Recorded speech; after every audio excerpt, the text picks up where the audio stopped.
Assalamualaikum warahmatullahi wabarakatuh. Saya di sini akan mempresentasikan tentang pajak penambahan nilai dan pajak penjualan atas barang mewah. Semuanya diatur dalam Undang-Undang Nomor 42 Tahun 2010 tentang pajak pertambahan nilai dan pajak penjualan atas barang mewah yang terdapat dalam 28 pasal di dalamnya. Yang termasuk dalam penyerahan barang kena pajak yaitu berupa 1. Penyerahan hak atas barang kena pajak karena suatu perjanjian. Yang kedua yaitu adalah pengalihan barang kena pajak karena suatu perjanjian sewa beli. Yang ketiga yaitu adalah pemakaian sendiri atau pemakaian cuma-cuma. Yang keempat yaitu adalah barang berupa persediaan atau aktiva yang bertujuan tidak untuk diperjualbelikan. Dan yang terakhir adalah penyerahan barang dari pusat ke cabang atau konsiasi. Semuanya itu diatur di dalam pasal 1A ayat 1 Undang-Undang Nomor 42 Tahun 2009. Selanjutnya yaitu adalah yang tidak termasuk dalam penyerahan barang kena pajak yaitu yang pertama yaitu adalah penyerahan BKP kepada makelar, yang kedua yaitu adalah BKP pusat ke cabang atau sebaliknya, yang ketiga yaitu adalah BKP atau berupa aktiva, yang keempat yaitu adalah penyerahan BKP untuk jaminan utang piutang dan diatur di dalam pasal 1A ayat 2 Undang-Undang Nomor 42 Tahun 2009. Ketiga yaitu adalah penyerahan PPN atau pajak pertambahan nilai dikenakan atas 1. Penyerahan barang karena kena pajak di dalam daerah pabean yang dilakukan oleh pengusaha. Yang kedua yaitu adalah impor barang kena pajak, penyerahan jasa kena pajak, pemanfaatan barang kena pajak tidak berwujud dari luar pabean, ekspor barang kena pajak berwujud, ekspor barang yang tidak berwujud, dan ekspor jasa kena pajak oleh pengusaha. Selanjutnya itu adalah non BKP meliputi 1. Uang emas, batangan, dan surat berharga. Yang kedua yaitu adalah makanan dan minuman yang disajikan di restoran, makanan, rumah makan, dan warung-warung. Yang ketiga yaitu adalah barang hasil pertambangan atau hasil pengeboran seperti minyak gas, gas bumi, pertambangan batu bara, dan lain.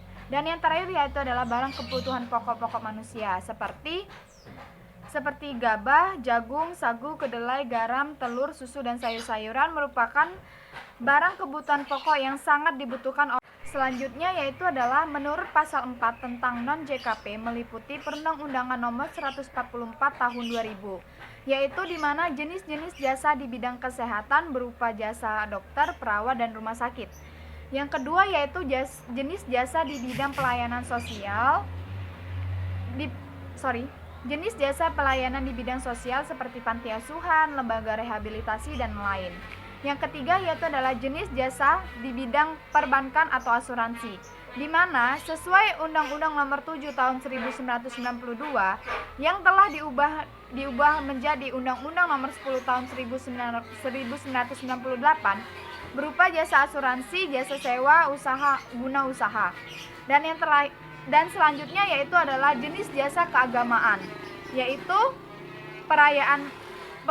pelayanan rumah ibadah, khotbah, dan ceramah. Yang terakhir yaitu adalah jenis jasa pendidikan seperti sekolah dan kursus-kursus. Baiklah, sekarang masuk ke materi kedua yaitu pajak penjualan barang mewah atau PPNBM, di mana dimaksud dengan pasal 4 ayat 1 dikenai pajak penjualan atas barang mewah terhadap 1. Penyerahan barang kena pajak yang tergolong mewah yang dilakukan pengusaha yang menghasilkan barang di dalam daerah pabean. Yang kedua yaitu adalah pajak perhitungan nilai atau PPN terhutang yang tidak dipungut, seperti barang perwakilan negara asing, barang keperluan badan internasional, dan barang kiriman hibah dari negara lain. Selanjutnya yaitu adalah timbul pertanyaan, apakah pajak pertambahan nilai atau PPN terhutang tidak dipungut?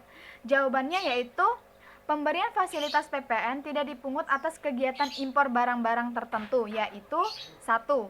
Barang perwakilan negara asing berserta pejabatnya. Yang kedua yaitu barang untuk keperluan badan internasional. Dan yang terakhir adalah barang untuk hasil hibah dari negara lain. Sedangkan penyerahan BKP apa yang mendapat fasilitas pembebasan PPN atau PPNBM, yaitu meliputi senjata, komponen yang belum dibuat, vaksin polio, buku-buku pelajaran umum, kereta api, kapal laut, pesawat, dan suku cadangnya. Selanjutnya yaitu adalah barang hasil pertanian yang bersifat strategis yang atas impor atau penyerahannya dibebaskan dari pengenaan pajak pertambahan nilai. Yang pertama yaitu adalah perkebunan. Perkebunan itu berupa tanaman berupa kakao, kopi, kelapa sawit, aren, dan lain-lain. Dan yang kedua itu adalah hortikultura. Hortikultura itu berupa buah-buahan seperti pisang, mangga, jeruk, pepaya, dan lain-lain. Dan yang terakhir yaitu adalah sayur-sayuran. Sayur-sayuran itu berupa seperti bayam, kangkung, dan lain-lain. Dan yang ketiga yaitu adalah tanaman pangan. Tanaman pangan yaitu sangat memenuhi kebutuhan pokok manusia-manusia yang ada di dunia ini. Salah satunya itu berupa padi, jagung, dan kacang tanah. Selanjutnya yaitu adalah tarif pajak pertambahan nilai atau PPN adalah 10%. Dan yang kedua yaitu adalah tarif pajak pertambahan nilai atau PPN yang 0% ditetapkan atas ekspor barang kena pajak berwujud dan tidak berwujud, serta ekspor jasa kena pajak. Biasanya tarif pajak rendah yaitu sekitar 5% dan paling tinggi adalah 15%. Dari sekian banyak, PK dan PK PPN dan PPNBM dihitung dengan cara mengalihkan tarif sebagaimana di dalam pasal 7 dan dasar pengenaan pajak yang berupa DPP nilai lain diatur dalam pajak nomor 14 strip PJ strip 2010 tanggal 26 Maret 2010 tentang DPP lain.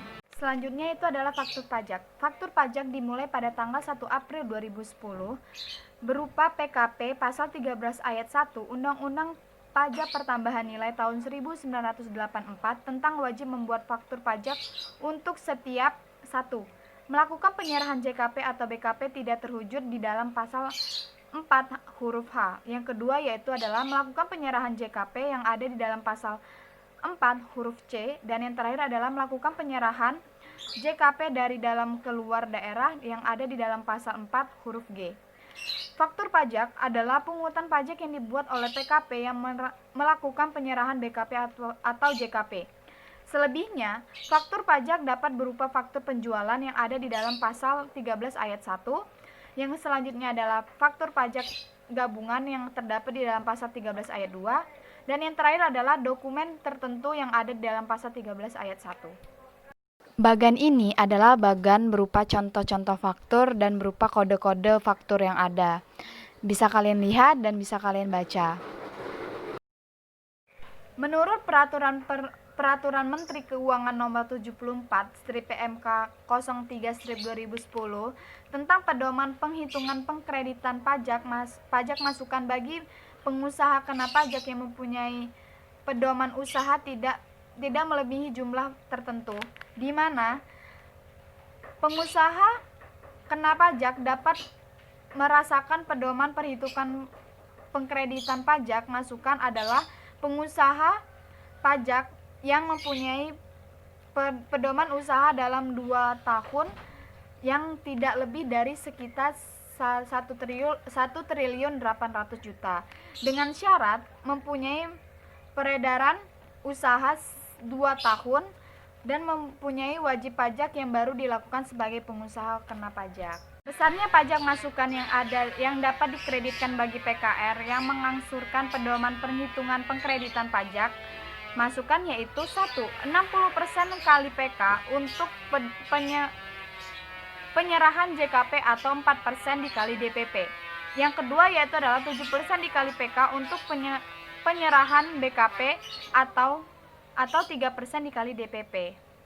Rumus perhitungan barang kena pajak dan jasa pajak yang masa manfaatnya lebih dari 1 tahun yaitu dengan rumus PM sama dengan PM dibagi T dikali Z, di mana PM merupakan jumlah pajak masukan.